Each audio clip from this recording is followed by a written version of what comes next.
So I think one of the big misconceptions about squats and deadlifts is we need a super strong core. We can compare core activation on EMG during actual core exercises to squats and deadlifts, and we see during squats and deadlifts it's way lower. In other words, we don't get near maximal contractions of the core. The strength is not what is limiting us. What we actually need the core to do is act in a skilled and specific way. Extra core strength isn't necessarily going to benefit us here. So if you want to develop your core strength for the sake of it, or you want hypertrophy, go ahead, train it directly. But if you're doing it to lift more on squats and deadlifts, it's not necessarily going to work that way. You need to practice using it in the specific way of bracing. Quick side note, I know a lot of people may be training their core to prevent injuries, primarily in the lower back. Credit where it's due, I'm getting this from Dr. Aaron Kubal. He basically looked into this link between core strength and lower back pain, and it's more or less non-existent in the literature nowadays. So study one, I'm getting these from him again, looked at people with weak cores and strong cores. Both develop lower back pain at the same rate. Stronger cores are not protective against lower back pain. In people with lower back pain, they compared strengthening the core and core exercises in studies 2 and 3 with other interventions like just general exercise and learning about lower back pain. Core strengthening is nothing special. It did no better than just general exercise. And it did worse than education about lower back pain. There's nothing special about training the core and preventing lower back pain. So now let's get into what this skilled and specific way we want the core to act is, and it's in terms of bracing, we want to increase the rigidity of our torso. And we primarily do this by increasing intra-abdominal pressure. Now, why is a rigid torso important? Well, think about transferring force. Would you rather push something with a pool noodle or a metal rod? Obviously the metal rod, because it's not going to just deform and bend, it's going to actually transfer the force. The same is happening with our torso during squats and deadlifts. We're transferring force through our torso. So I talked about this before. What can limit a squat or deadlift is the ability to spinally extend. Basically, we don't want our chest to completely collapse because we'll fail to lift. Now, to aid our spinal extensor muscles in doing this, what we can do is increase the rigidity of our torso by increasing pressure in our thoracic and abdominal cavities. In this video, I'm going to talk about doing it in the intra-abdominal cavity because that's what primarily involves the core. So first thing we do is tuck our ribcage down relative to our abdominal cavity. It's going to shrink the abdominal cavity. We decrease the volume of something without changing other variables. We increase the pressure, more rigid torso. So if you look from the side, a lot of people when they squat or deadlift, they got a really arched back. So what we want to do is bend at the ribcage relative to the abdominals. We don't want to change the upper back position necessarily. We don't want to change the lower back position necessarily. We just want them to bend relative to each other. And basically, what you want to focus on moving at is the intersection between middle back and lower back, thoracic and lumbar. It's going to look something like that. That way our whole torso is in line.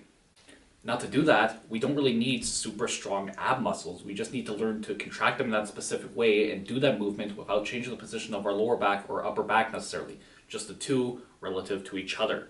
So if you're doing core strengthening exercises, you're not really practicing that. You're getting your core muscles stronger, sure, but what we really need is the skill and learning to move our body in a specific way. We need to practice it during squats and deadlifts or just on our own doing drill to practicing this.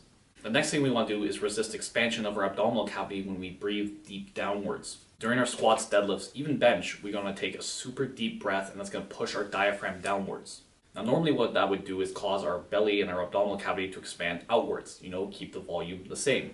What we want to do during our lifts is resist that with our core muscles, and we basically want 360 degrees of coverage. Now when we're doing this tucking motion, we're engaging our rectus abdominis, which is going to cover the front, and also the obliques. The obliques are on the side, but when they contract together, they cause this motion of this little sort of crunch, you could call it. So basically, then we've got this front coverage and the side coverage from using this crunch motion, tucking the ribcage relative to the abdominal cavity.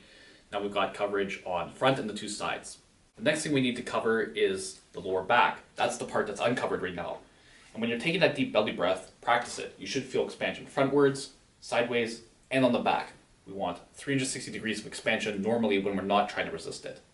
So a good drill to practice, just put your thumbs or fingers or whatever, breathe deep into your belly and try to expand in each direction. That will get you part of the practice. Again, normal core strengthening exercises aren't going to practice this skill. Now, how do we engage the lower back? If we just did it normally, what's going to happen is we hyperextend our lower back. That's not a good thing. To counteract that, we need to engage our hip flexors.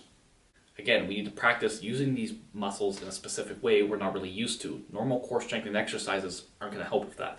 It can be kind of hard to visualize using muscles that have contrasting actions at the same time, but you can probably do it at your elbow pretty efficiently. You can flex both your biceps and triceps. Your elbow doesn't extend or flex, but you can feel it. They're both contracting.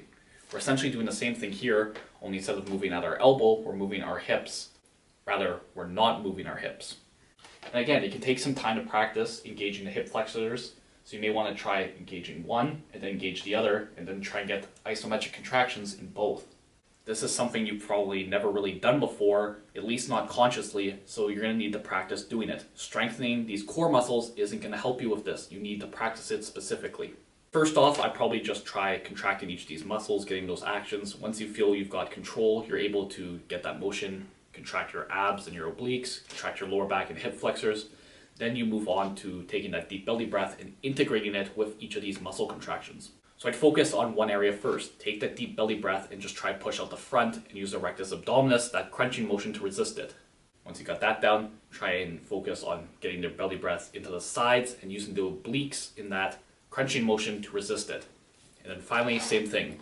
Engage the hip flexors, engage the lower back, take that deep belly breath to try and push the back out against the lower back muscles and resist it. So there's an analogy from Steve Denovi, Pearson Performance. I'll link his channel below as well. And he basically says it's like a balloon with tape around it. We're trying to put tape all the way around our balloon. The balloon being our abdominal cavity, the tape being our contracting muscles. We're resisting this expansion, increasing the pressure, making our torso much more rigid. So to summarize, all these techniques don't really need maximal strength. In fact, if I try to contract maximally with these core muscles, I probably just pass out. You need to learn to use them in a skilled and very technical way, which takes practice. Practice bracing, practice with drills, not with core isolation exercises to strengthen them. So I hope this video helped clear up misconceptions about the role of the core in squats and deadlifts and even the bench.